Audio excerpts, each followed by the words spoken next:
Hello, everybody, and welcome back to the Sloppy Lab. This is Bottom of the Beaker, the weekly show about the design, ducks, and strategy of Keyforge, everyone, and I mean everyone's favorite unique deck game. I'm JT Russell, and this, my friends, is the end of season 2, baby. Don't my scare people like that. my co-host tonight is a man who says he is jazzed for our seasons 3, 4, 5, and 7 of Bottom of the Beaker, but 6 I'm on my own. Of course, talking about Quick Draw 34, 57. How we doing Quick Draw this evening? Doing all right. Can confirm I will be skipping season 6. So get ready for that now.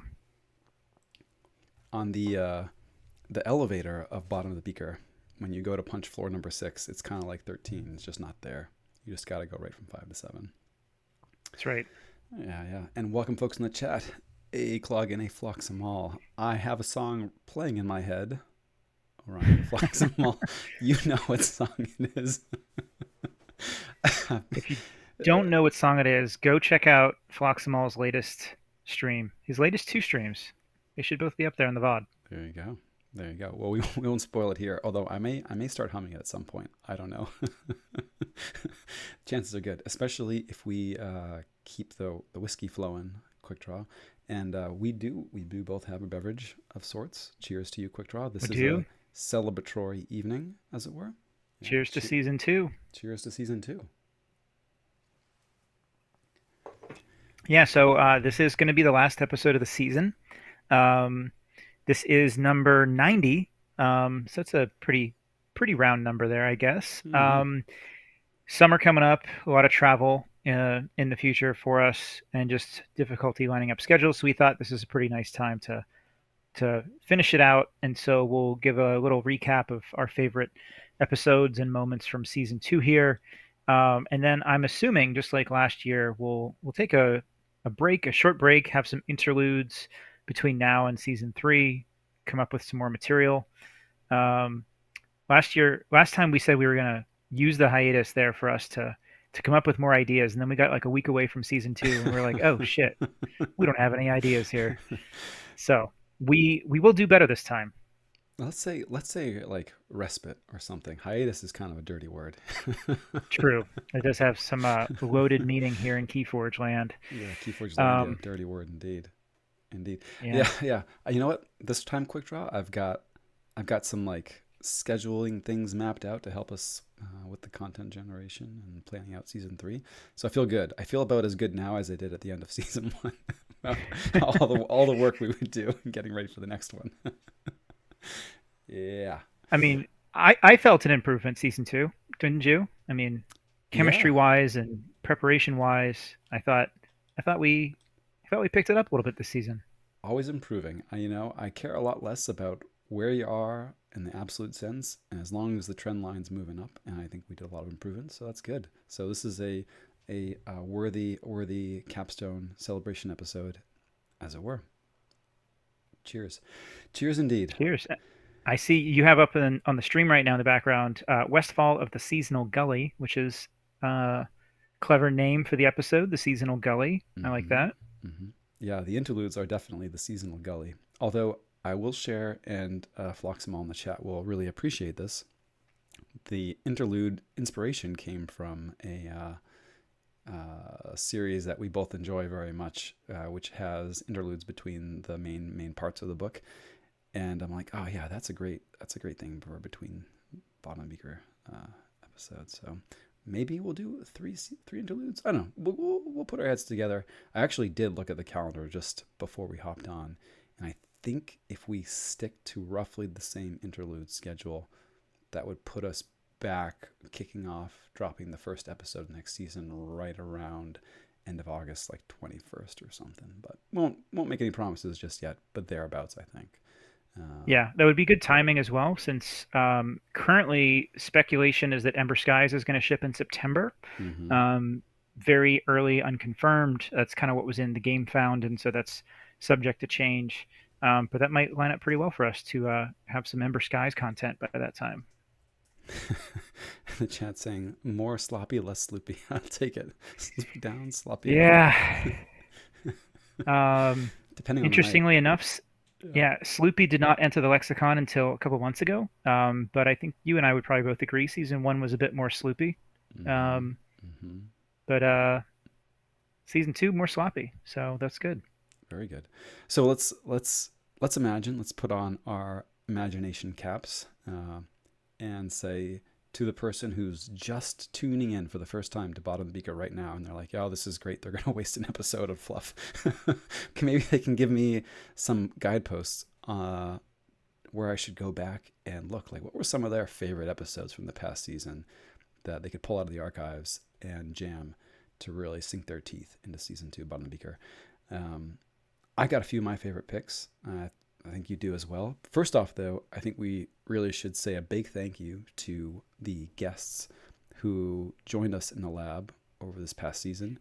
Added a lot for me personally, and I think it made content in the show a whole lot better too. So big thanks to them. I'll run down the list real quick. I think I got them all down Yeah, here. go for it. Cool. I hope you did. If you did not, then you're in big trouble. I know. Well, if I missed you, then it's because I was sloopy in naming the episode and forgot to put that you were featured, which I would be very surprised if I did. But my deepest apologies if that's the case. So, in order of appearance, second act: Astron, Murph, Zoc, Philly number one, Ketzer, Hiram Graf, and Roar. What a lineup indeed! Yeah, very cool. So And thanks. that does not count our fellow Sloppy Lab workers who joined us Yes. as well. And huge thanks to them as well for coming on and filling in a few weeks as well. Totally. So yeah, Behawk jumped in a few times, and we had Mickey in here too. So that was pretty cool. So yeah, I didn't count them as guests. I feel like they're more like open invitations, exercised at will, as it were. Absolutely. Yeah. And a few of the people you mentioned actually made multiple appearances. And then in addition to that, they're really contributors in other ways as well. Like, it's pretty cool that we were able to start up our Discord server this season, and we got a lot of great interaction and content from there as well. Really appreciate all the participation that everybody had in kind of generating topic ideas and sharing their strange gizmos with us. Been really successful in that regard as well. So not just from the guests, but everyone that's kind of been participating in the Discord has been a lot of fun. So thank you to everyone for that too. Totally.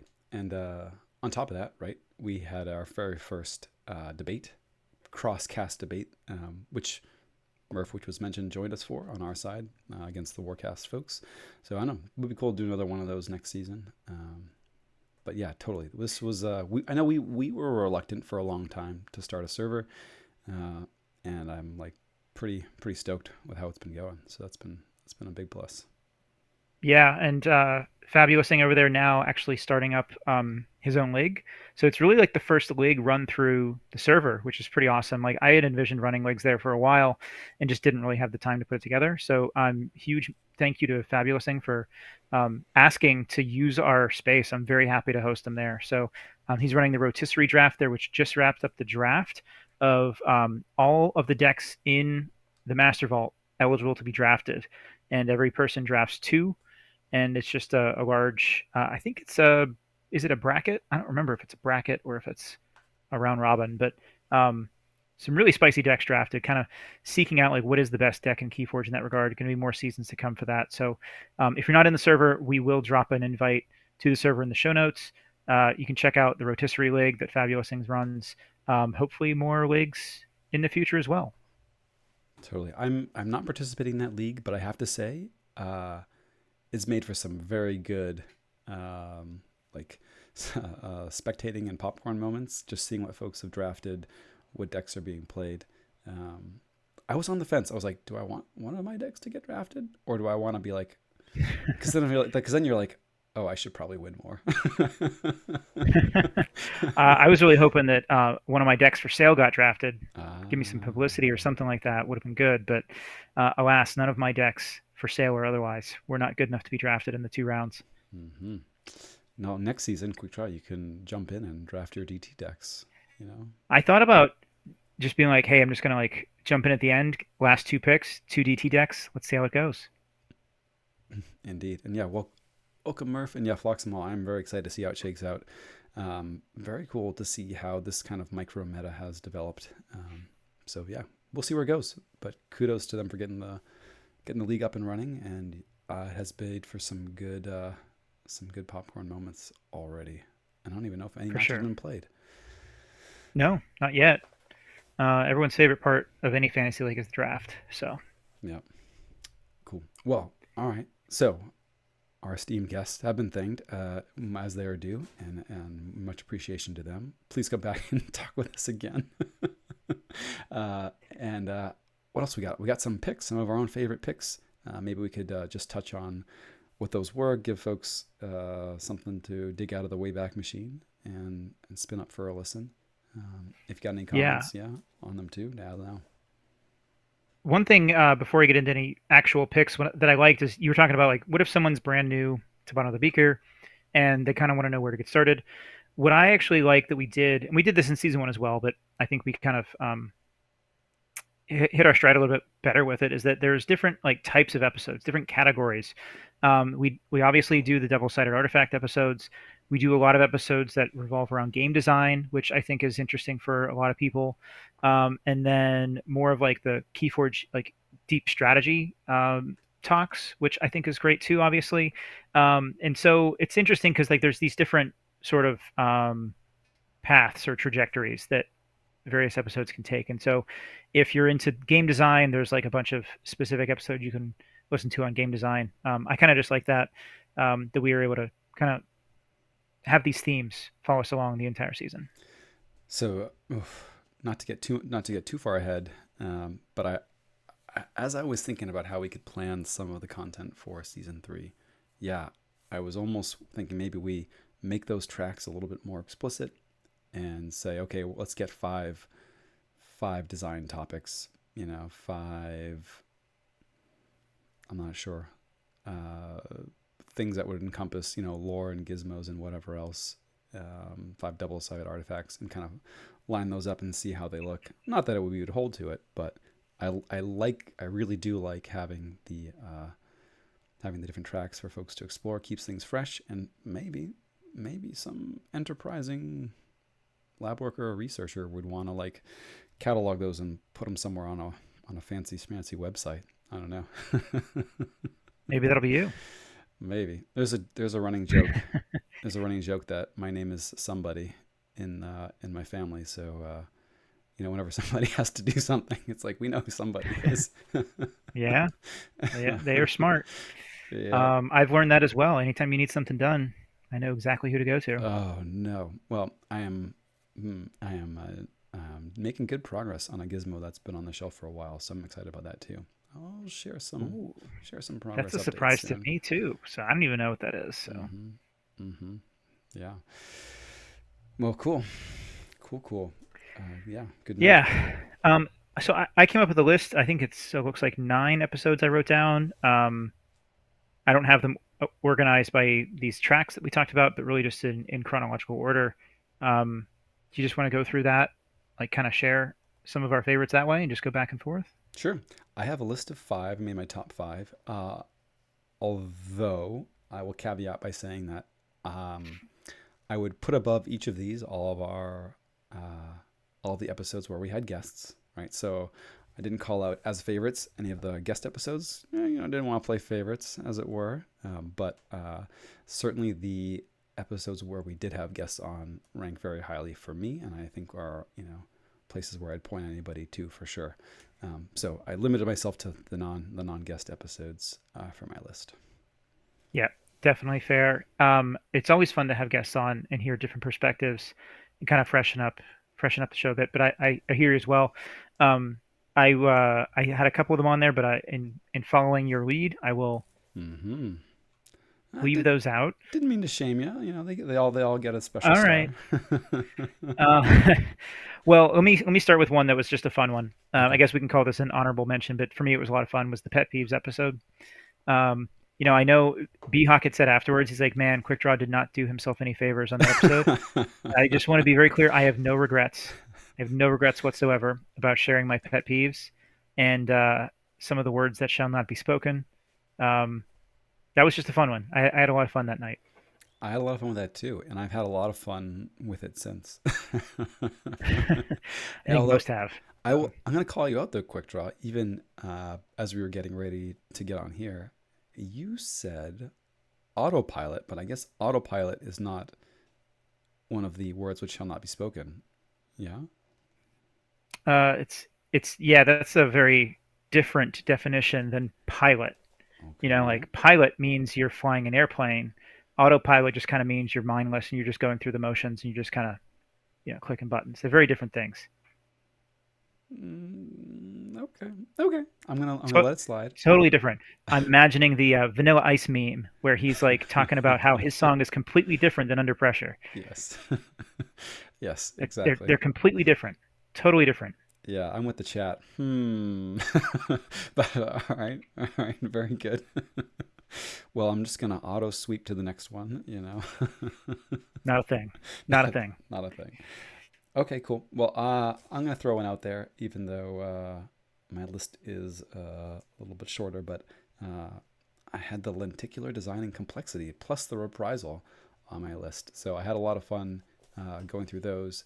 I think that there's a lot of info there that we covered, which I was pretty proud to get out there, and I think there's going to be uh, some more notes for us to hit on that theme in the future, which I think is also good. And big kudos to you for all the work that you did in lining up some of the complexity scores and stats.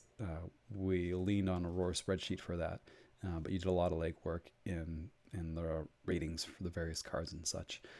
So that was really Yeah. cool to dig into, and I think lended I love itself the well. lenticular design one as well. That was one of my favorites. I had that one on my list, so I'll just piggyback on that. Say that was really interesting for me to research that, read up on that. It was really interesting from a game design perspective. I learned a lot from just the research for that one. And then that, as you mentioned, directly led to episode 87, Seeking Out Complexity.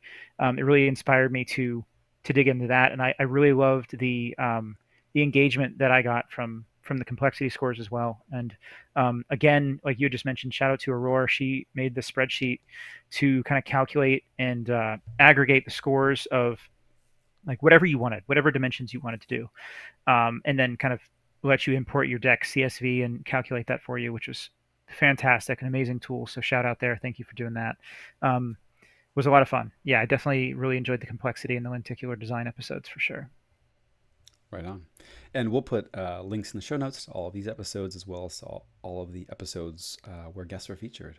So definitely browse through that if you want to poach back on any. Cool. What else did you have on your list, Quick Draw? So actually, episode 59 before lenticular design was the visualization and calculation. Um, Okay. that was one that you had envisioned, so to speak. And it was interesting kind of talking about that one at first because we had different approaches, different like ways we were going into that discussion. And I thought that it was really interesting to hear both perspectives on that. It was a really interesting strategy episode, thinking about how do you plan out your turns, how do you plan out the long game, various game plans that you might have. I thought that was a really interesting one and a great discussion that we had. Quick Draw, you broke my heart on the hand and brain channel when we were talking about what's more difficult, the hand or the brain. And I was like, well, as the brain, don't you play out all the hand actions? And you're like, no. Oh, Absolutely not. got it. No, you pick your favorite color. That's the house you choose every turn. Yes, favorite color. We're working on the red key, right? So Brabner? Yeah, sounds right. Yeah, checks out. Nice. I actually had that one on my wait a minute. No, I didn't. I didn't. So that was a good one. Good pick. All Good right, pick. there Good we pick. go. I thought I had that on my list for a second, but I did not. Um, so I appreciate that it's there. Another one from me, which looks like you do have. I have mine written down on the old dead tree, dead tree storage medium, but yours is right here in our notes for me to see. So I have a little bit of advantage there. But my second one was our Alliance Experiments, or Arcane Sealed, as it were. Um, that was a lot of fun to research. I was very surprised by the results that we came up with, um, or the results that we uncovered. So from that respect, it was very rewarding.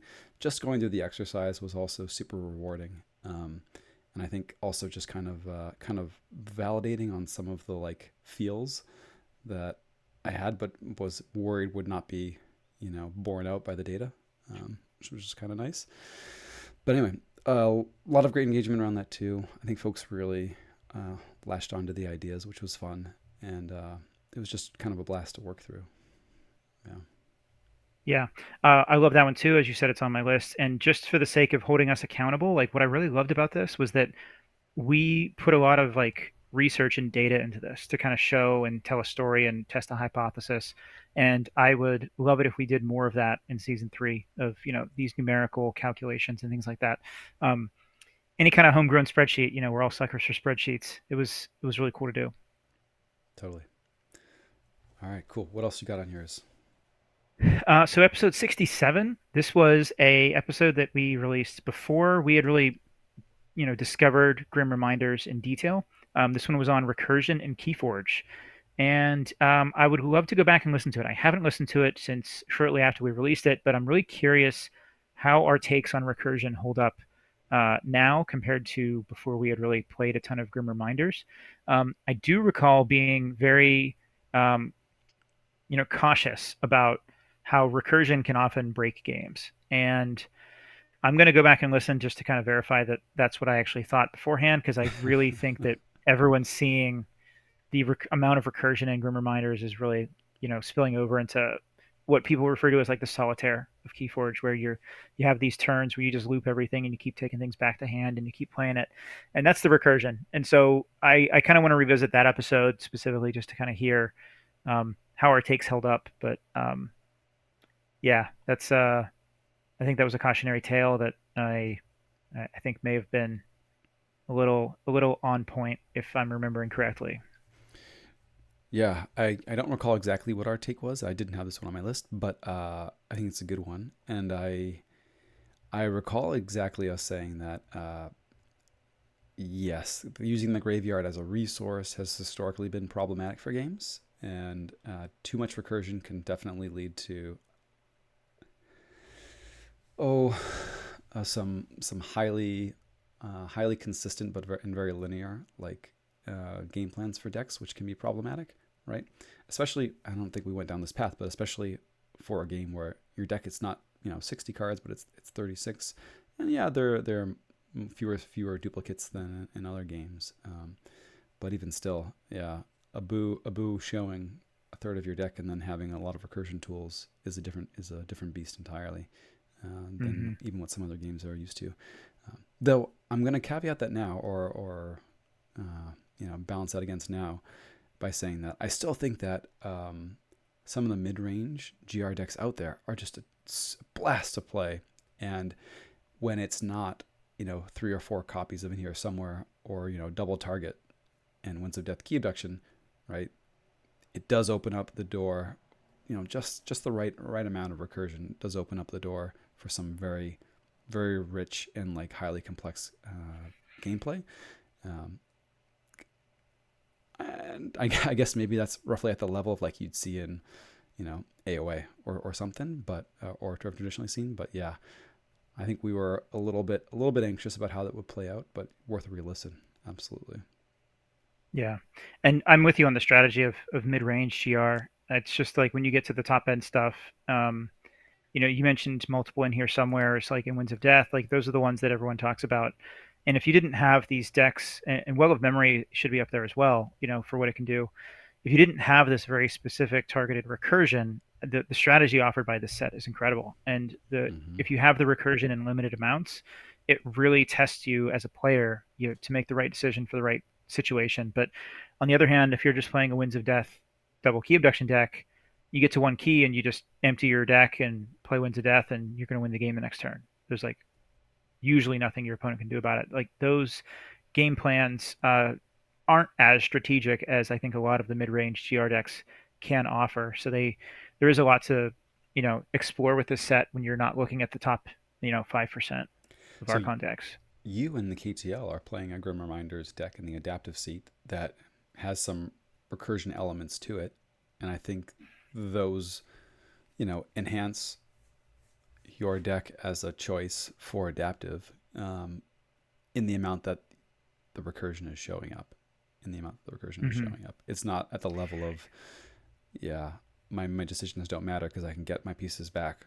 It's like I have to really think through how to actually use these because they're not unlimited, and I have to like really maximize their impact.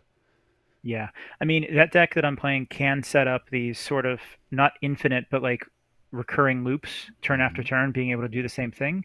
It takes some work, and you also have to recognize which parts of the game like you should not do that anymore. You should pivot away from that strategy. Yeah. Um, so, like you said, it's not a linear game plan, and that's what I've really enjoyed about Grim Reminders is those decks that have more than one thing that they can and should do given the situation. Yeah, I've been playing a Grim Reminders deck exclusively so far in this Kagi season. So for adaptive, and really been enjoying it a lot. It's been been a great deck. Spoiler, probably gonna mix it up for JDG. Oh, wonder if uh, he's listening, if he you knows that. know, JDG on his vacation, maybe flying back home, pop in the old bottom of the beaker into the Walkman and see what comes out. Yeah. Yeah. I mean, I guess just like a pause for a second here in this discussion. You're playing JDG in the semifinals for CAGI 10. Hmm. You guys don't have a date or time scheduled yet, is that right? Not yet. He was on vacation, and with scheduling and thing, it didn't seem like there was a need for us to rush it. But I'm sure we'll get it scheduled fairly Yeah. soon once he's back on around. Yeah. Yeah. And the winner has the honor of playing me in the finals. So your match against June, who is quite a formidable opponent, was a big one for you to pull out because it now means that of the 5 sloppy lab workers quick draw who made it to the top cut of this Kagi event, uh, they will only those 5 will only have lost to other sloppy lab workers. Yeah, that's incredible. That's such a cool stat on this CAGI. I'm so proud of the team for what we were able to do in this CAGI run. It's just it's so cool. And you mentioned my game against June. Like that match was really intense. I mean, Hmm. June listens occasionally. I just want her to know that like I was so nervous for that match because she is such a good player, Yeah. and that's like just it was it was such a tight game. All three games were really tight, and well, I guess I should say that it was a little imbalanced. But like you go to the game three, it was 9 chains I bid. Hmm. Um, but it was such a close game. Like really enjoyable games, amazing opponent, and just kudos to her for a really great match we had there. Yeah, what an excellent match. And Floxamal in the chat here did the stream on that. Check out Floxamal's channel on YouTube to watch it. I'm sure it's posted in the various content sharing channels around the Discords. So worth a match, especially the game 3 in particular was just an Yeah, excellent game. Excellent game. Yeah. for sure. Well, there's our Kagi talk for now. We'll every episode we have to talk about Kagi in some sort. But everyone that's listening, this is like one of our last chances to say this, but like Kagi 11 is going to be starting up in late July, probably. There's no signups out yet, but we will share that everywhere we can.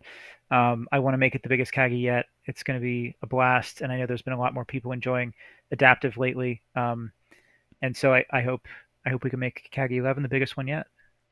I will say too. So we're 2 seasons in. I started out being, I'll say, lukewarm on adaptive.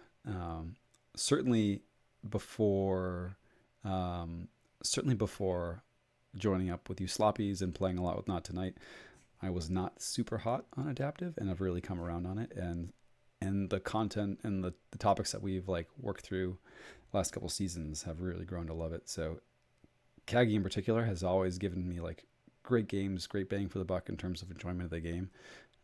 So yeah, I'll be there for 11. I will definitely give it the full endorse. So yeah, folks should head on over. Totally. Yeah. And you mentioned doing potentially more debate episodes in the future. Rumor has it Archon's Corner wants to debate us on adaptive. Ooh, that would be fun. That'd be fun. I would welcome that. I've heard third or fourth hand a little bit of their takes, and and I mean as well as first hand. But it's also come trickling down, and folks have said, yeah, you guys should throw down with them. Hey, let's go, let's go. Let's make it happen. Yeah.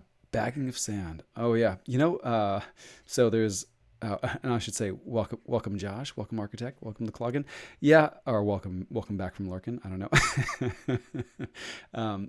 Yeah, bagging of sand. We'll have to work this into your article quick draw. Whether or not sandbagging in games 1 and 2 is a thing for adaptive. Um, that and also, Mm. as it turns out, there are some non-native English speakers out there who may not be familiar with the term sandbagging, as it's We just come up with are me we just before. gonna leave that Just gonna and leave define that. it later? Just gonna leave Okay. that. Yeah, Okay. Fair. That sounds good. yeah. Um, all right. Let's get back to season 2 recap. Hmm. I will pass it back to you. I think I have, since we've had some overlap, and we've touched on a few here already. I believe I have 2 or 3 left that I have Okay, on my list. So, I have 3 left too. I think I'm gonna hit all one of right. yours. So maybe I'll circle back to that one at the end, and we can share the last one. Okay, so Sounds good. the one that I am not skipping over is a double side artifact episode on Cursed Tomb. Cursed Tomb. Yeah. So Yeah. I wanted to get a double sided artifact on there just because I did want to get one from sort of that track on my list. And I really did enjoy the Cursed Tomb episode. It is actually the episode that turned me on to the deck that I'm playing in Kagi, as one that I should probably explore more. And it was kind of a precursor in some of our thinkings on complexity. So um, gave me, actually doing that episode gave me a new appreciation for the artifact and for what it can do in this deck. And yeah, I liked it a lot. And I'm always interested to see how many folks are like, yeah, the double side artifact ones are my favorites. Like, oh, all right, sweet. It's kind of one of those where some people are like, yeah, I skip them, and other people are like, those are my favorite. That's what I mean. Like, it's great that we have these different tracks where there's hopefully something for almost everybody um, in each of these seasons. And if you're into the double-sided artifacts like we are, then that's great. I'm glad you guys enjoy them. Oh my gosh, we are. How is it? How is it? We're on episode 90, and we are now just getting called out for the fact that our logo is actually a flask and not a beaker. Um, I uh, mean, I don't know. I blame Fudgenator. Fudgenator's been watching since almost day one, and he decides to hold on to that little factoid for us now.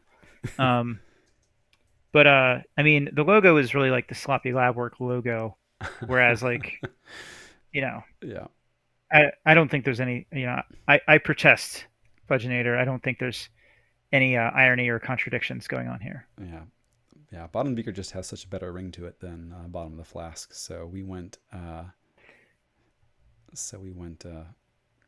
for art over science here. Bottom of the flask sounds like we have a drinking problem, which cheers to that.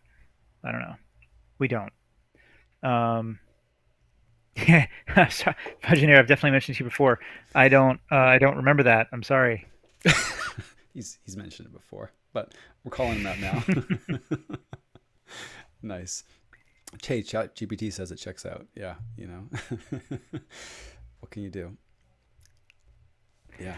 Um, all right, so I have 3 more on here. I do want to. I know you said you didn't want to mention any of the ones with guests on them for the sake of being fair. I want to give a shout out to Hiram Graff. I had a lot of fun in the Dominion and semi-competitive episode Hmm. because it kind of blended sort of game design with like some strategy involved in there, and just kind of like approaching Keyforge from not the fully competitive aspect, not the casual aspect, that sweet spot where I think a lot of people come in as well. I think it's a very relatable episode. Great discussion. I'm a huge fan of Dominion, and there's a lot of like game design things that we talked about in there that was a lot of fun as well. So, um, yeah, maybe I'm playing favorites here, but that was a good one. That was a good one for me.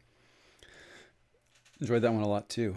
Uh, yeah, I've been giving the like, what sort of player am I, a lot of thought lately. Still, up until that point, through it, and still, and I don't know.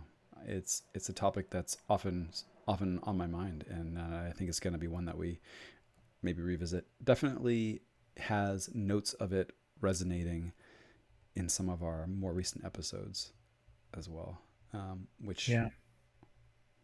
foreshadowing the end of the list. I don't know. Foreshadowing Um, the end of the list. yeah. Do you have two left? I think. I have two left. Saving that one again.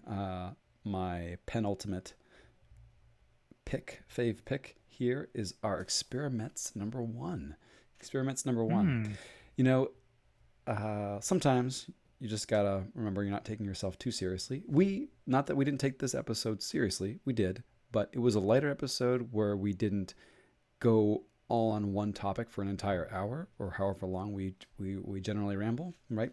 We broke it up into a bunch of smaller topics and did a bunch of quick hits, and I really liked the format. I thought it was like good pacing for folks who wanted to get a broad range of ideas and topics in a single episode.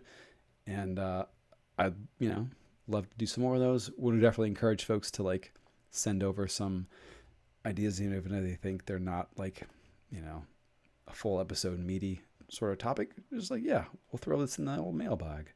Are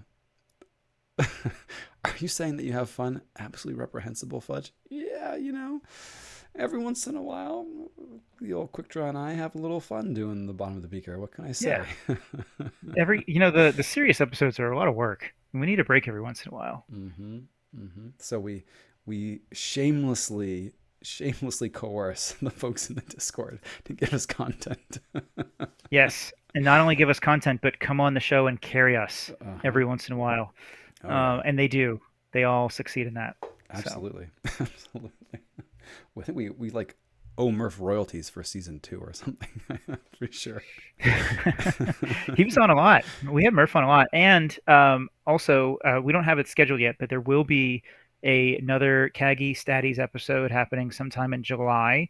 Once we have all of Kagi 10 wrapped up, we're going to compile the data for that. Have Murph on talk about it. Maybe that'll be an interlude. Maybe that'll be early season 3. I'm not sure yet, but Murph will be back. Already looking forward to it. Already looking forward to it.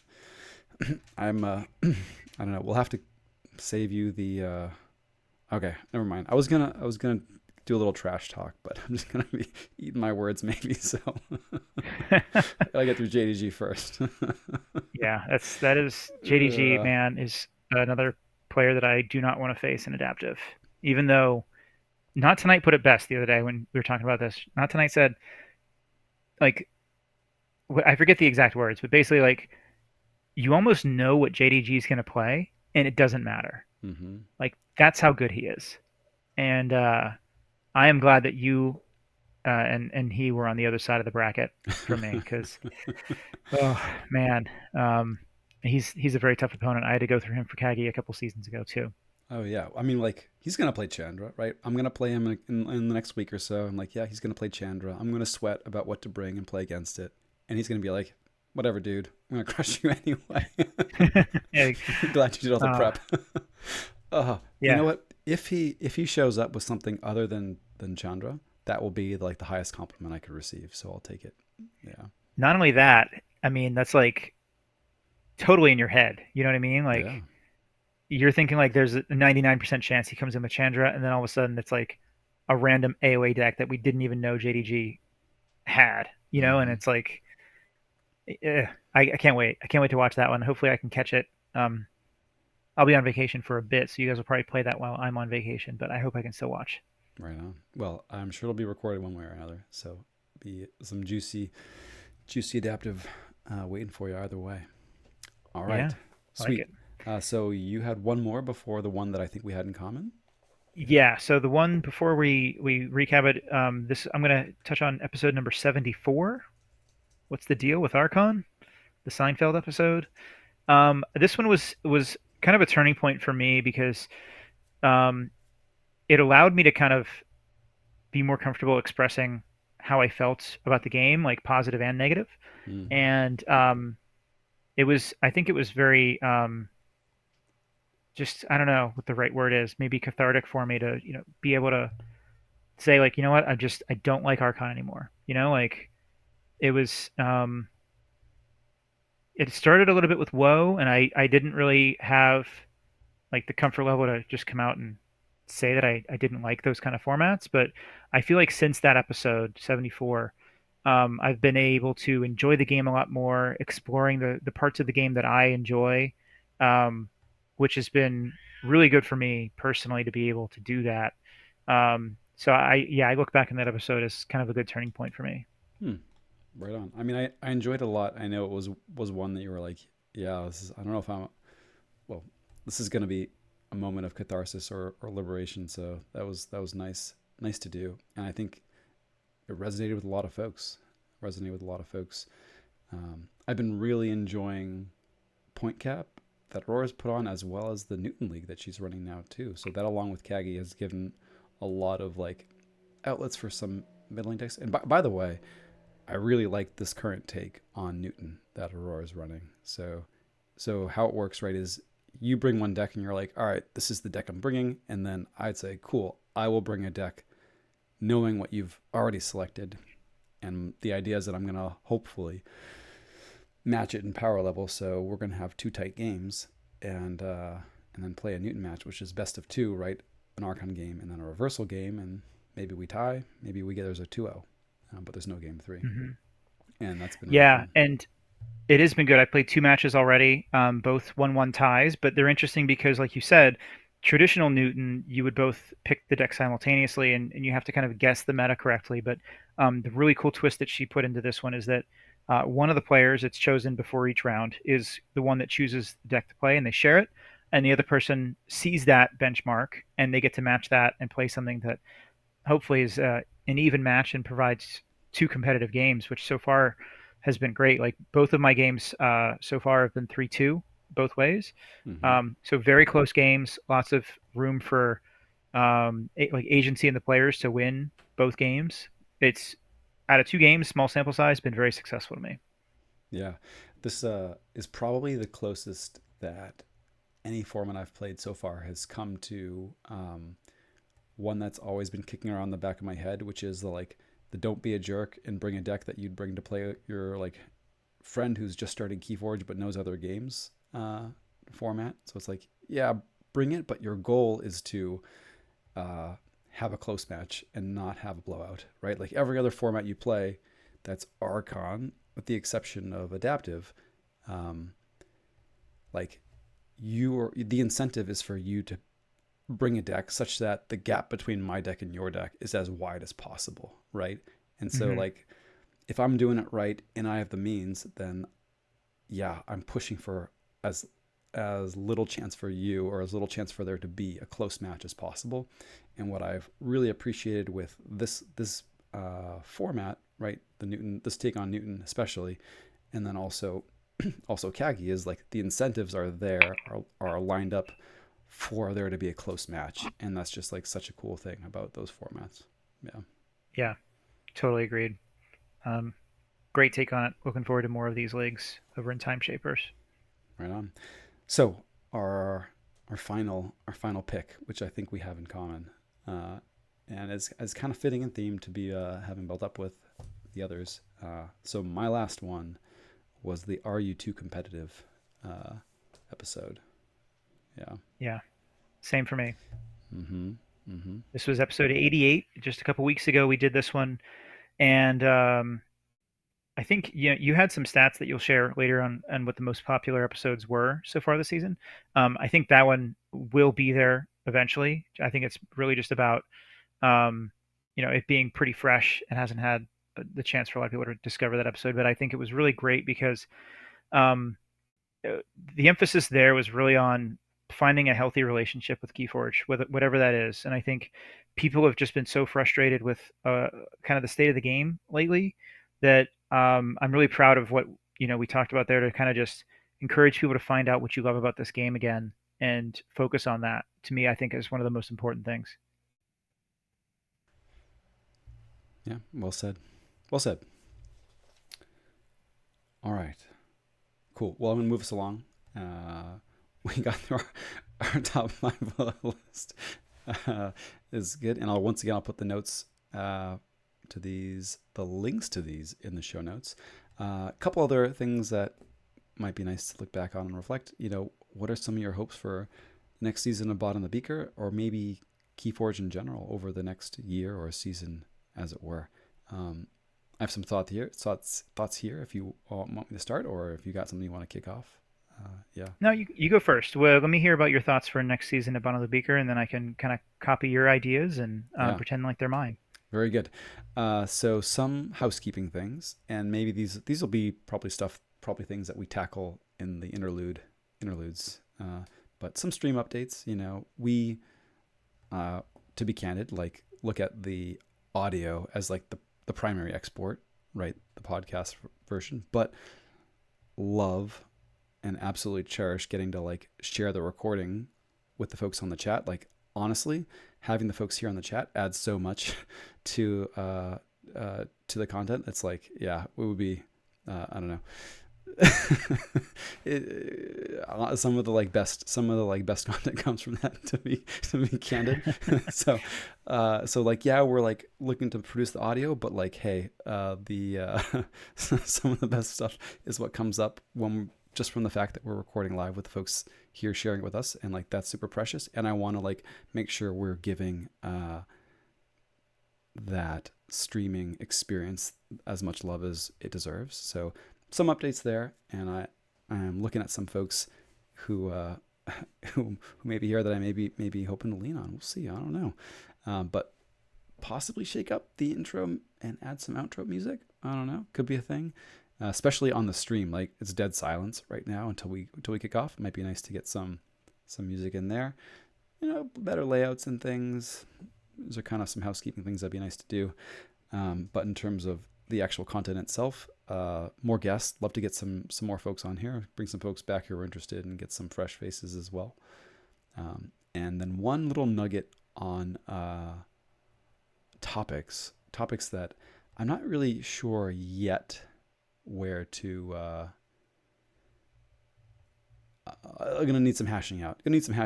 But I really would like to make a return to archetypes. We did some work before and have put it down, not indefinitely, but put it down for now. Talking about deck archetypes, and I've been lately more intrigued with thinking about matchup archetypes than deck archetypes, right? So rather than trying to classify decks, trying to classify matchups, and I'm excited about that because I think there are probably fewer and they're more meaningful. And then two, I think that it may lend itself to some very interesting spaces to explore on chain bidding. Like, I think you could really simplify. I don't want to go down the rabbit hole, but I think you could simplify your rubrics for chain bidding if you're like, okay, you've identified the matchup archetype, hone in on these 2 or 3 stats or whatever, as opposed to wide open field. Here's like 7 or 8 stats that you're probably going to consider. Anyway, yeah. Now, that's really good. I really like that. Definitely like revisiting the archetype discussion, but I love how you're framing it as like matchup archetypes. And I think that really resonates with what we've talked about so much this season, which is adaptive and now Newton and things like that. These non-Archon formats, right? I think it becomes very relevant there, because you have a wider variety of archetypes available to you when, you have your whole collection available as like a viable choice for a competitive event. That's a really interesting approach. I'm looking forward to that and hearing more about that. So it's a thought that's forming. We'll be hashing it out hopefully on the server, but it's a space that I'm excited to explore, and we'll see where it goes. But love to get into that next season. That's kind of my like topic foreshadowing thing. Yeah. Did that spark any thoughts? Any thoughts from you, Quick Draw? Well, I mean, I love that idea. I love the idea of revisiting that because that was a really interesting discussion we had in season 1 about that we kind of like left it dangling and never kind of, closed the loop on it. So it's good that we're kind of holding ourselves accountable by giving that a shout out here. I also liked what you had said about kind of making the tracks of the different types of episodes more clear next season, and kind of that I think that'll help us focus on kind of refining it and giving it a more consistent feel, help our planning as well, which is something that I think we both agree we probably helps to have some extra, planning and layout of where we're going. Um, For sure. All right. Well, how about just Keyforge generally? Do you have any kind of hopes for the game that you want to put out there as we're wrapping it up? In retrospective here. yeah, I mean, first and foremost, I'm going to keep pushing adaptive, and I appreciate all the people that continue to do that, like Murph, Andy P, everyone else out there that's playing in those adaptive pods at Vault Tours, getting it the visibility that it deserves. And so I think the next year, I'm really hoping that Ghost Galaxy, sees that, appreciates that, and begins to offer a bit more in that regard. Because I really do believe that there is, a very wide range of players that this format can attract to Vault Tours, to competitive events, and yeah, I'm very optimistic about like what this format, can do for the game overall and the game's popularity. Mm.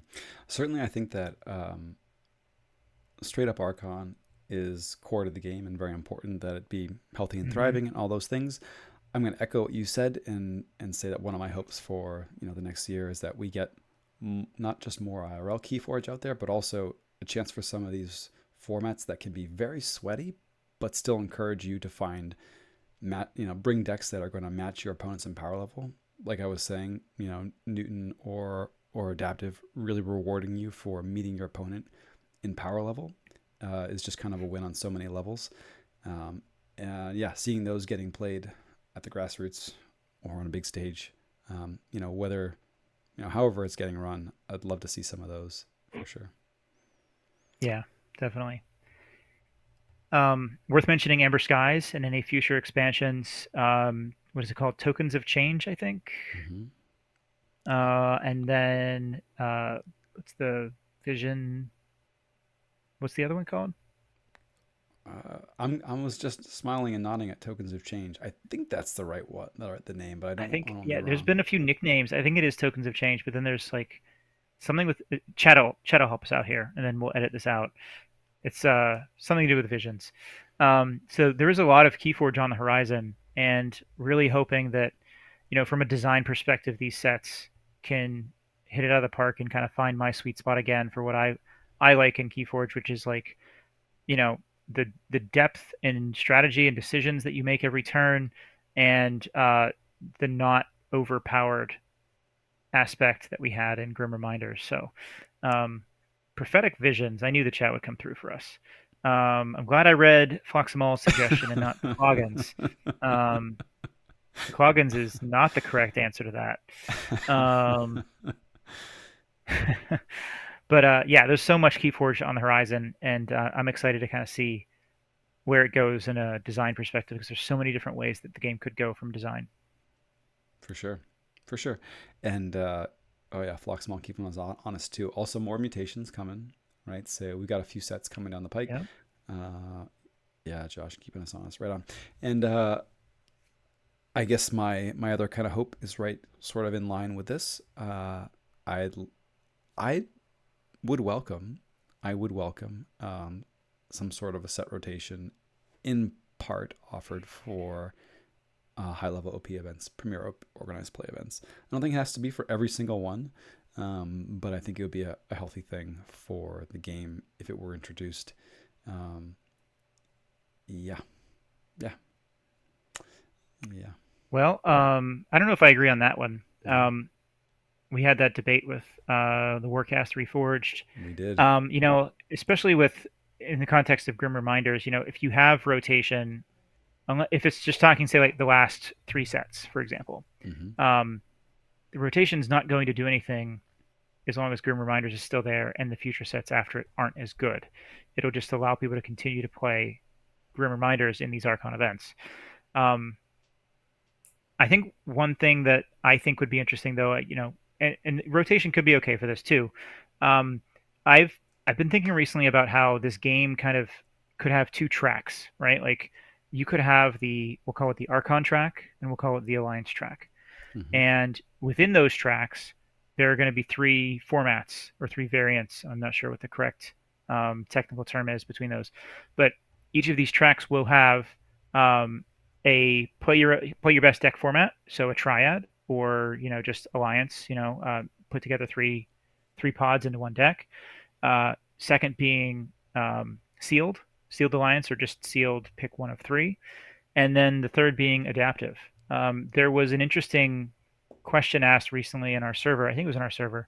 You know, yeah, we talked about it in experiments last week of like, can you make a more interesting adaptive deck with Alliance? Hmm. And part of me a little bit dies inside, thinking like, okay, we're finally going to get adaptive and it'll be Alliance. But then I'm like, well, like this could be a good way to create these two tracks where you might have some Vault Tours that are the Alliance track, some Vault Tours that are the Archon track, and whatever they are, they're going to feature events for adaptive, sealed, and then we'll call it, I don't know, Triad, Archon, Alliance. I'm not sure which one it would be, but like a play your best deck format among those. I think that could be really interesting because Christian Peterson has talked a lot about how Alliance is more in line with what other TCG players are used to, and if that theory is correct and pans out, you can attract players that are, enjoy that aspect of deck construction. But then also there's people that are more of the Keyforge purists who like just love the ability to just open a deck and play it and not have to do anything else with it.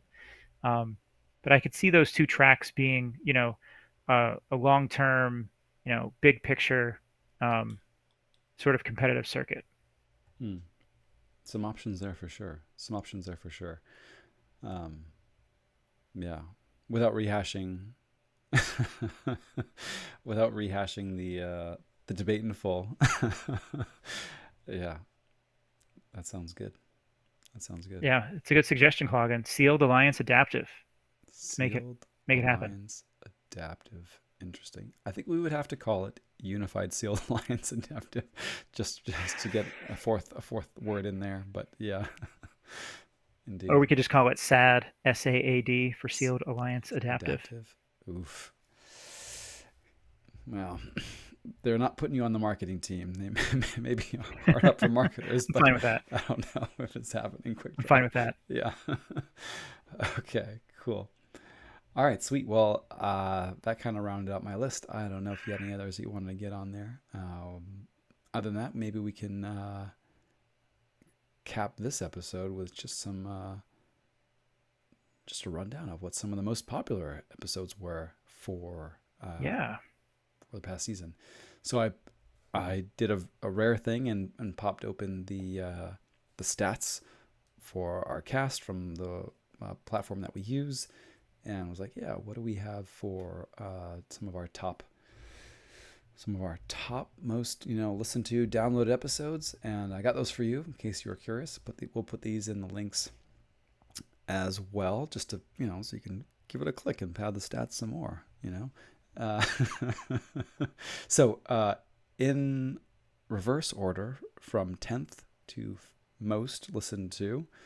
Um, so starting the list, we had our debate episode. This means war cast. This is actually the rebuttal. The rebuttal got more listens than the opening arguments, I think. Interestingly enough. Hmm. Then it was Arcane Sealed, which was on our list as well. Grim Reminders, First Impressions episode. Then our Recursion episode, the aforementioned Recursion episode. Experiments number one of my faves. GR, pre-release prep, a WoW retro featuring Zoc. Making it work with a small collection, and that was featuring Murph, I believe. I've got a dot on my screen, but that one was Murph. Saz Busters, and What's the Deal with Archon? Yeah, I was always, as the number one, bells and whistles, please. Yeah. I Wow. was really impressed at how many folks out there were clamoring for like make it work with a small collection, or like getting by on a budget, SAS Busters, that sort of thing. Yeah. So there's definitely a lot of folks who are interested in that sort of stuff, which is cool to see. Very cool to see. Yeah. Yeah. Interesting stats. It's fun to kind of look back and see what people actually listen to the most. Yeah. So we're gonna do each of those topics again on repeat. That and just keep bringing Murph on, or Cash Cow, baby. Gonna like Heck yeah. monetize all the Murph episodes. I don't think monetization's in our future still, is it? uh, We didn't mention that as our season 3 plan. I don't. do we talk about this at all? I don't know if we did, but this is as good a time as any. You know, motivation's just a weird thing, right? Like motivation's a weird thing. I think if we were monetizing these or had a Patreon or something of the sort, I would be less motivated, or I would be more motivated, but in not a very productive way. Like I think, Motivated for the wrong reason. yeah, and I think that's the sort of thing that would lead me personally to burnout if I was chasing like monetization bucks or something hmm for the stuff. So Or I'm feeling that you had to do this because you have people that are, you know, sort of paying for the content. Like you feel a yeah. responsibility at that point. I totally agree. I think you and I, we've done this for 2 seasons now, just because we've enjoyed doing it. And if anyone out there likes it too, great. If not, I don't care. I still have fun with it. So what's it to me? And that's no shade to anybody who monetizes their content. Like you, like go get Sure. it, like for sure. It would just I think make it harder for me, or make it change my relationship with the thing, and I value the relationship that I've got with it. Yeah. Exactly. And that's episode 88 right there. Healthy relationship with Keyforge. Hmm. Trying to live it. Trying to live it. Cool. Ooh, are those stats that can be published? No wrong answers. Yeah, they can. I'm, yeah, I got no qualms about sharing the stats. We'll happily share. Cool. Although I don't have a share ready at the moment. You know. Stay sloppy. Stay sloppy. Cool. Yeah, that was fun. I don't know. Any other thoughts you want to hit? I feel like we thought we were gonna go short and we went a little long. Yeah, we did. No, that's it. I mean, I just thanks to everybody for listening all season, tuning in and engaging. That's been the most fun for me, is seeing the engagement, like we talked about with the Discord server and the live chat that we have here. That's made it the most fun, is having you guys here listen to it and giving us feedback, good and bad, and that's been the best part about it. Totally. Well, without further ado, folks, I want to let you know that this episode of Bottom of the Beaker was brought to you by Adaptive Chews, the chewing gum designed for Keyforge players who miss the taste of the game. Each piece of Adaptive Chews is infused with the essence of your favorite cards, bringing the flavors of the Crucible right to your mouth. So whether you're strategizing your next move or just looking to spark that thrill of gameplay, Adaptive Chews keeps you connected to the action. Perfect for on-the-go enjoyment. Our gum adapts to your cravings, providing a burst of flavor and a taste of victory. Chew on this. With Adaptive Chews, the game is always within reach. Yes, indeed. Quick draw, whenever I finish up a Kagi match, I wish I had me some Adaptive Chews. Mm, Especially if I don't get to play in person and get that delicious taste of cardboard IRL. that's true too. Um, I prefer my adaptive chews before the match. Ah, it was a little pregame chew, as it were. That's right. Okay. Right on. Well, folks, I want to let you all know that Bottom of the Beaker is recorded live on Wednesday evenings right here at twitch.tv/sloppylabwork at 9:30 Eastern Time. You can find recordings of our past shows and other streams over at youtube.com. We are at Sloppy Labwork over there. And for the very best content, 34? No, 57 times distilled and straight from the bottom of the beaker. Search for that very phrase in your podcatcher of choice, and we'll be there, ready for another season with you. But some interludes first. All that and more at sloppylabwork.com. And quick draw. Got any words for the folks getting out for the final audio stop? I just reiterate again, appreciate everyone's engagement. Thank you all for listening, and make sure you stay sloppy above all else. Stay sloppy indeed. Very good. So I am wrapping up the old Zencaster and adjusting the old layout. Very good. Super professional. Not triggering anybody in the stream, I am sure. I don't have to do this. I just do it because the taste of tears is so delicious. All right. Well, quick draw. What should we play for our season 2 celebratory episode? I have an idea. I don't think we have time. I certainly don't have time for a full Newton, but Hmm. why don't we, kind of in honor of Aurore's idea for Newton this season, why don't I just tell you the deck that I'm playing, and you pick a deck that you think would be a good matchup for that? So, to be clear, we're going to play an Archon game, and you're going to tell me what you're going to play ahead of time? That is correct. I trust you. Trusting man. All right. Deal. Whoa, what if I decide now what I'm going to play? I already have a deck in my mind. Uh, well, I'm gonna I'm gonna drop this one in the chat for everyone to see, including yourself. Okay. And the cool thing is that we'll have like the chat will be here to police you and shame you if you choose something that is not a good matchup for this. So Hmm. really, the onus is on you to pick a good matchup here. Console Triptygon. Olivier? Olivier. Olivier. Very nice. So this is the deck I just acquired. Been looking forward to playing it. It now ranks as my number one most complex deck in my collection. Mm. Mm-hmm. Mm-hmm. And that is, let me actually, it's the most strategically complex, I should clarify. Ah, Um, strategically complex. yeah, where did I save that sheet? This is I have it interesting. open. There we go. So It you're is a very interesting one. I haven't played it yet either. So I'm going to really, you know, stumble around it. Yes, it is the highest strategic complexity in my collection at a score of 69. And it is not at all my most complex overall. mhm. So it is, let's see here, 61st out of 611. So it's like top 10% of my overall complexity. Okay. Okay. But I like the strategic complexity personally. So So you have a lot of creatures, very little amber control or creature control or amber generation. But if those dusk witches stick, you're gonna go nuts.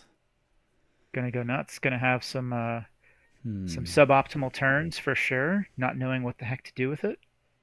Mm-hmm. So the feels from the chat. I know. While you're at it though, make an API login because I would love to use that thing directly via API for a bot that does some chain bidding things. So my when I get past the current gizmo, the next gizmo is gonna be a bot that does chain bidding, and there's going to be the Quincy bot, right? And the Quincy bot is going to use whatever you come up with for that, including your article. And yes, I'm committing you to put this in your article, right? For chain bidding, right? So count up these things, count up those things. Here's a rough benchmark bid, right? So that's the Quincy bid that the bot's going to do, and then there's going to be the like bot that's trained off of the data that we've Hmm, collected, and we're going to put those head to head, and I like it. yeah. Mm-hmm. So yeah, I have to refine my heuristics then for the article that I've been saying that I'm gonna uh, publish for over a month now, and I'm going on vacation tomorrow and probably not going to be able to publish it. Well, like a fine wine, it will be all that much improved when we get to imbibe, as it were. Um, it also means that you'll have to go through every card in existence again and score it for each of those categories. That's true too. Although I think my heuristics were, you know, more measurable stats, like more like counts, like amber count, creature count, things like that. So Yeah, um, yeah, it should be doable. I think the one thing that's a little bit weird is there's like amber from hand, like you're gonna count urchin as amber from hand, right? Yeah, How are you gonna count Schuler? I wouldn't count it probably. Mm-hmm. Oh, Okay, I like that. Have a have an iron fist. Well, I'm stalling here on deck selection, but I have a deck in mind. But I'm going to caveat. Uh, I'm going to caveat it because I think your deck is perhaps strategically complex, but also will have a lot of very sharp games. So I think that we may see a game that appears lopsided on the outcome, but it's because we both had attacking chances, and whoever capitalized first got off to a clear victory. Does that make sense? I'm recalling your description of what a sharp game means. It's been a while since I've heard that term. Mm. Yeah, chess term. Usually, people talk about sharp games when we're both kind of in attacking mode. You see it a lot when folks castle on opposite sides, and then it's like, yep, just keep pushing the pawns toward the other person's king, and you're not opening up your own king defenses. But yeah, we're both attacking all offense all the time. I have an AOA deck that I think will be interesting to play against this with. Very similar in stats. I'm trying to remember the name. Gosh, it's one of my favorites. Also features Time Traveler. I think it actually has the exact same houses. Hmm. It does have the exact same houses, and it's one of my favorite AOA decks that it's just a cut below competitively viable. What is the name? Gosh, horrible that I can't remember. Uh, it is Rosalie, a Rosalie length from the Ender's Town. Maybe I wonder if that's too spicy. Too spicy. Hmm. Well, I mean, the chat will be the judge of that, I think. Too many Miguel Tall games, right? It might be too spicy. I feel like I want to be the underdog here. That's like the classy thing to do, you know. So I should probably try and undershoot. I'm exploring new strategies to find a way to win on this, and one of them is shame. All right, yeah, too spicy. Too spicy. I think Rosalie might be too spicy. Triple Helper Bot, Time Traveler, same houses, but Mimicry, Key Charge, Nature's Call. Yeah, we're gonna skip that one. I'm gonna go with Lord Ton Crush, the Silver Harrier. Deal. I'm undersassed. I must be. I must be the underdog. Is that how that works? It's gotta be.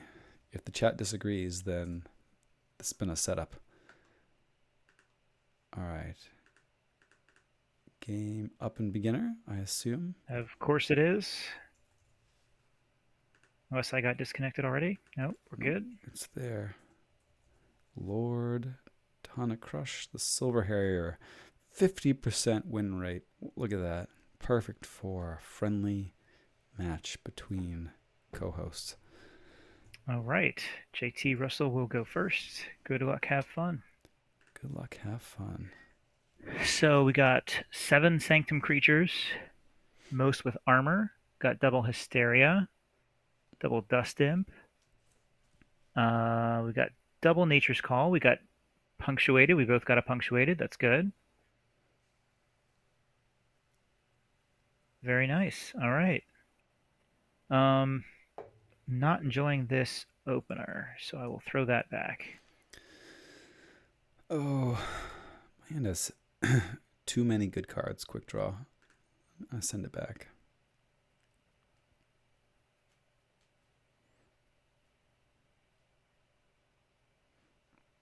This has just the right number of good cards.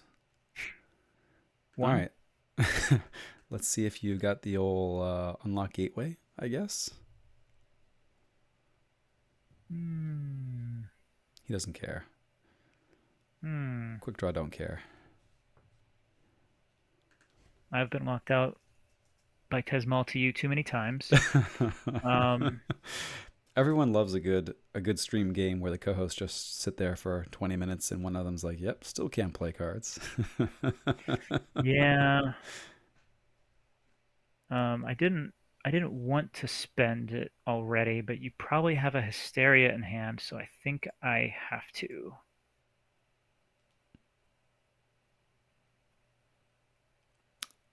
Okay.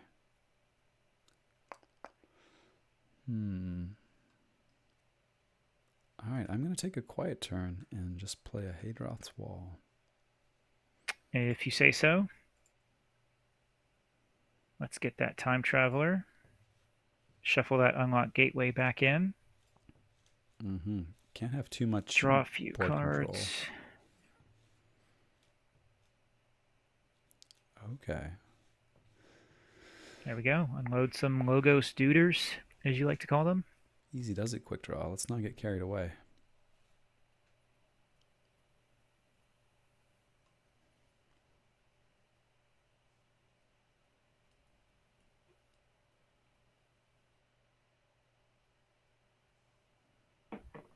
Mm-hmm. All right, I guess one unlock gateway deserves another. Let's not have any of those shenanigans. Let's play the old Dust Imp first. Say farewell to Mr. Gold Key Imp. And do you the service of wiping the board too. Call the week on Archimedes was good. That was pretty clutch. Yeah.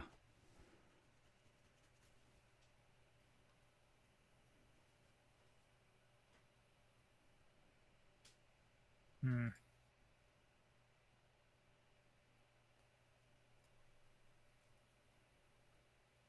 Yeah, Tal has some great quotes, Fudge. Great quotes indeed. Bursting with the pips. Holy moly. Just a little burst. Just a little. All right, you're the one with the witches, but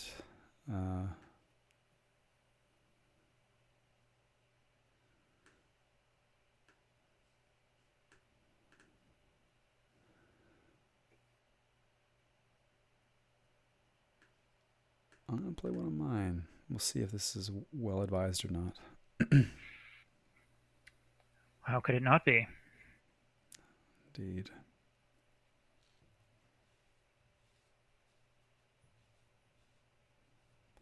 All right, let's start off with an exhume. Nice. Try to find a good one. Let's exhume another.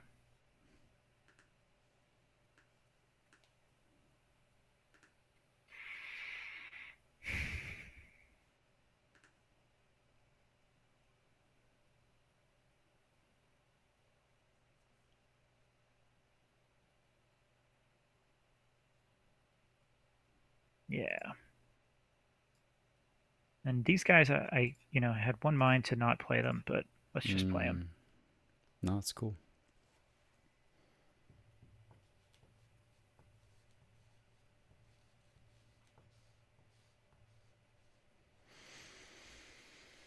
All right, back in Untamed.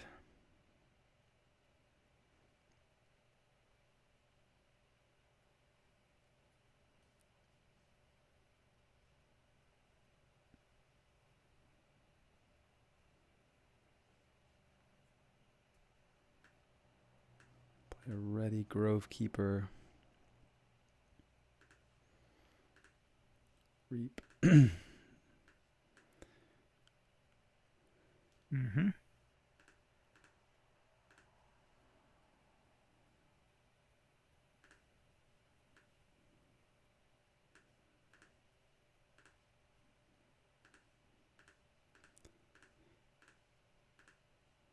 Okay. Yeah, all right. Go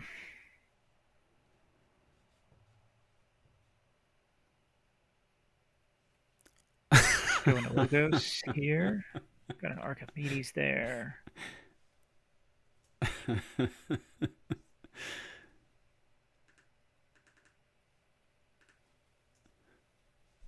Oh, you know.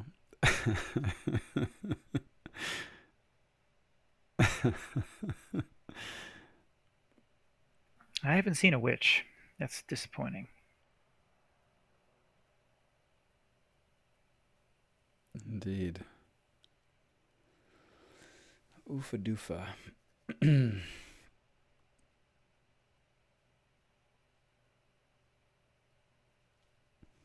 Archives from top of deck. Nice. And a lab work.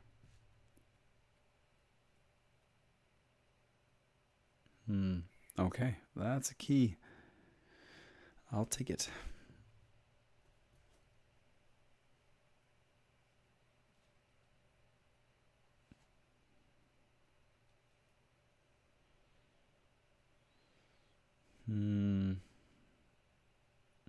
That's not good.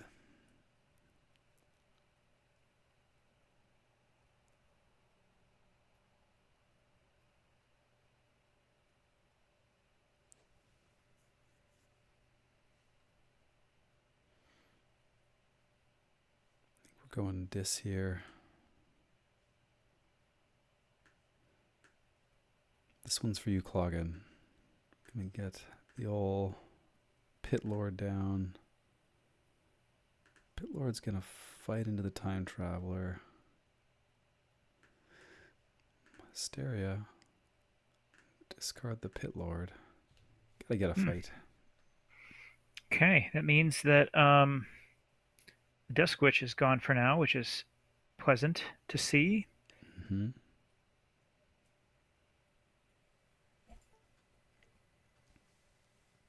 You may have disconnected. Me or you? Yes. Yep, I sure did. I wish I could figure out why that happens. It only happens on my PC and it does not happen on my Mac. It's a skill thing. Don't think that's it. I will say that the TCO socket connection is a little flaky in general. Oh yeah, that's nice. Don't you wish that you could order the discard pile when that happens? I guess you fought it, didn't you? I did fight it, so I didn't have any choice there. But doesn't mean I don't wish. And an Igor. Oofa doofa.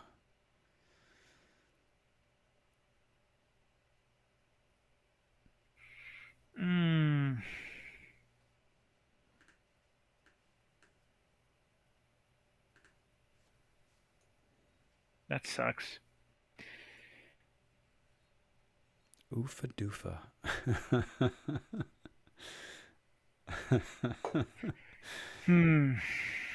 Let's the punctuated equilibrium go. Seriously, I know. Wow.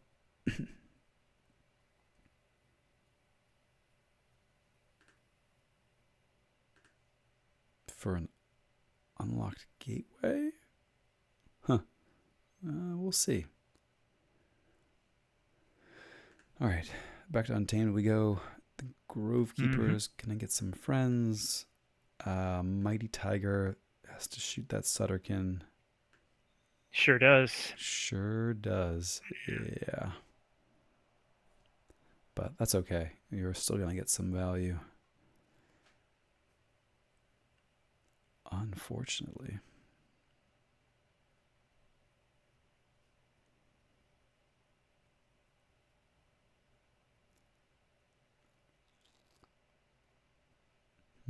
Interesting. Yeah.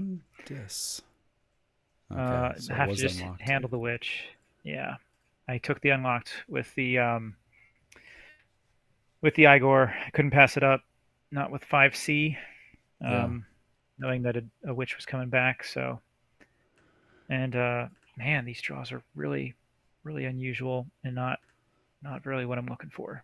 Yeah, I have a draft article kind of talks about that a little bit.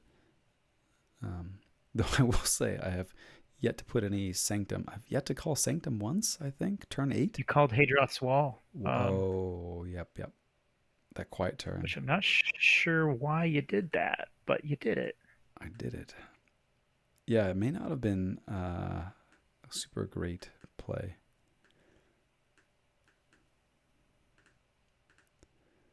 May not have been a super great play. All right, Quick Draw found some witches. Let's go. 8 cards in deck. We must have seen at least one of those Dusk Witches. But sure hope so, right? Not the Glimmer, though.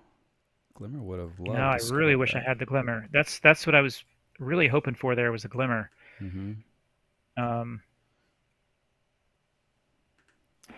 Okay, that's a key. Hmm.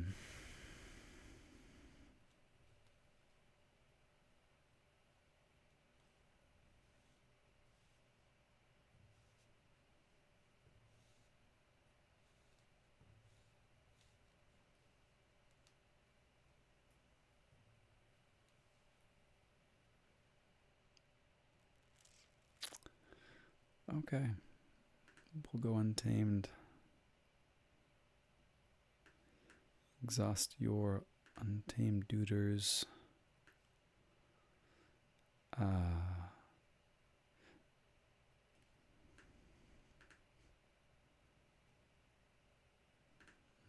Bummer. Yeah, we're gonna bounce some still.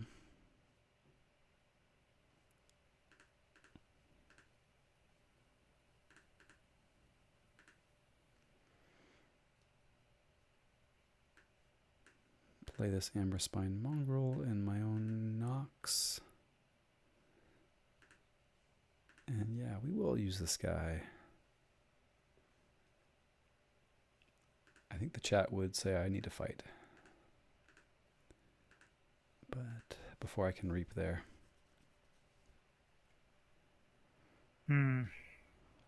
Yeah, lack of sea in here is rough, and you have a pretty wide spread of sea there. You've got the Sanctum fights with the Sigil, double Hysteria, double Nature's Call is really tough to handle. Mm-hmm. I should have. No, I Question think. is here, what to take? What to take? Think I'll take it. Yeah, seems good. Though it's a non-bow with the Dusk Witch. Sure is, but I will take it anyway. Yeah, you've got at least one other Dusk Witch in there somewhere to play. They were both in hand that turn, so there is Ah, one. There's two left in deck still, actually. okay.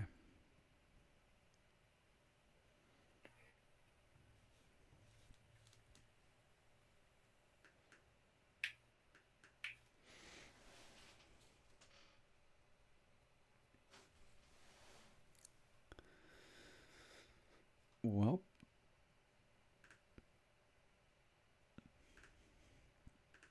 I think we're just gonna push here and yeah, I can't get value. Reap. Check at 6 is still pretty good. I don't think you had a ton of amber control. You have the charrette, which we haven't seen yet. What's a charrette? What's a charrette? I don't know. Is that your only amber control? Oh, you got the silver key imp, which is too late for. And the Tenicus, which is Yeah, not working out. not working out.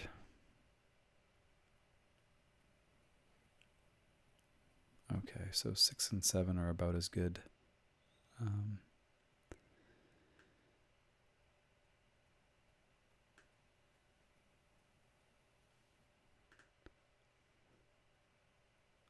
okay, cool.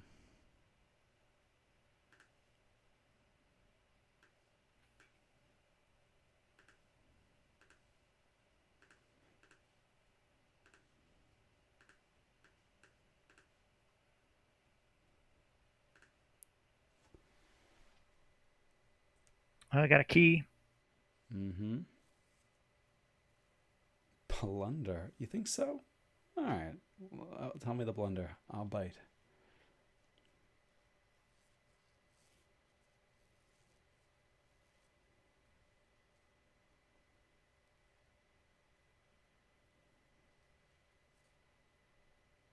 GG. No GG. amber control. It's really difficult playing a deck where the only creature control you have is an Omega. Good game. Well played. Yeah, only creature controls an Omega, and only Amber control. Amber control is very limited. Yeah. Fight into the tree and heal the tree. Yeah. It's plus 2 amber there. sure. Do I forge through a charrette? I don't Um, think it made a difference. I just drew the charrette for what it's worth, but mhm. Zero risk. Yeah, yeah. Fair enough. Fair enough. Yeah, I could have gotten value from here and there. That's fair. That's fair. I did not consider that. Right on. I wonder if I Good should call. have just gone logos that turn when you thought I was just going to reap. I thought you would. I thought you'd go logos, fight down the witch, and then you get to replay the time traveler. Hmm. Um, yeah, I think. Maybe that was better, just because I feel like when I only have unlock gateway, I need to use a board when I have it. Mm-hmm. And aside from the witch there, I wasn't really threatening with my board. I think you probably had the scarier board, that witch aside. So like dealing with it, I think Hmm. you'll probably have the higher ground. Um, hmm. Yeah, it felt like I was able to come close to giving a few threats. I didn't draw the Dusk Witch early enough. I didn't draw the Glimmer early enough. Um, but the logos pressure was kind of nice. And I think if things line up a bit, there's double Dusk Witch, there is triple Exhume. There's lots of ways to as long as I hit something early, like a Dusk Witch early, then I can kind of run into the Exhumes the rest of the time. Um, it might be able to land a Dusk Witch in a lot of games, I think. Mm-hmm. Mm-hmm. How did you feel about the strategic complexity of the deck? Did it kind of Um, live up to its rating? it did not, and I think it was just because I was always behind the eight ball of having to handle a witch or Mm. um, you know having to discard punctuated just to make sure that I could hold on to the unlock gateway, things like that. It didn't feel that. I think because of the limitations with what this deck lacks, I think it felt like it limited my options in the strategic realm. Mm. Yeah, hands were tied a little bit. Makes And sense. maybe I shouldn't have actually pulled that punked once I saw that I had a charrette in hand. I should have valued that charrette more than I did. Mm-hmm. Maybe use the glimmer to pull something different and try to land a dusk witch. Maybe that would have been the better play. The interplay between your Duskwitch and the Punk is really interesting. Excuse me. And chat calling out alphas, omegas, and cards like Hysteria, Nature's Call. Um, yeah, you have Punk, which is not Omega, but means you can't play your Duskwitches in there, and they're super critical. Mm.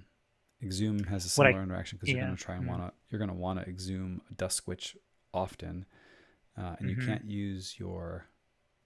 you can't use your board control on the same turn that you're getting value from the exhume unless it's a on play value like project.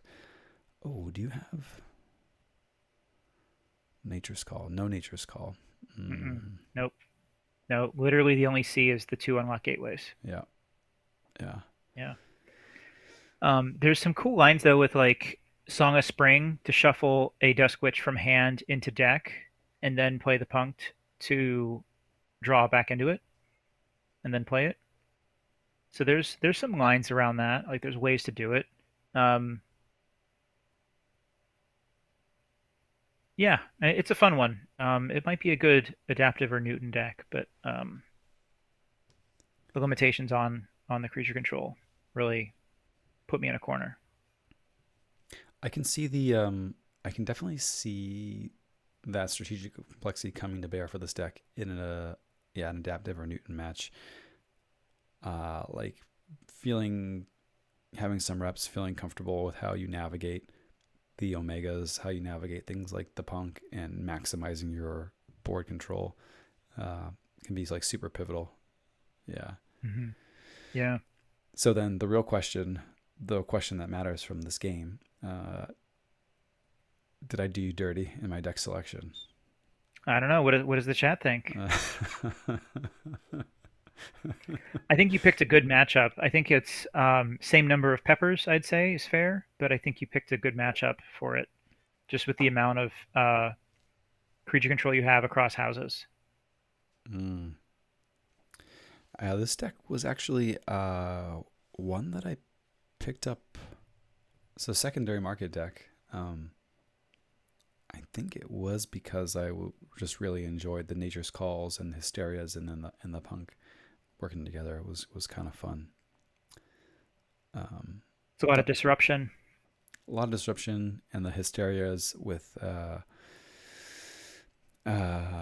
Pit Lord and Gateway Mm. is good times. The Gateway in there is really great to cash in on those dust imps, or get you out of a Pit Lord contract if you want to play it for value. Maybe multiple times on Hysteria turn. Yeah, It's fun, for sure. but interesting, interesting. But no, worth some more games. Maybe we'll see this one at a future adaptive or Newton League Could match. be. Could be. Yeah. All right. Right All on. right. I think that's probably it for me tonight before I crash. Taking advantage of Quick Draw as he's about to head out the door for his vacation. Well, good times. Thanks, folks in the chat, for hanging out and for hanging out all season. Appreciate you. Thanks, everybody. Yeah. All right. Wrapping up there, folks. We'll see you around the lab. Bye. See y'all.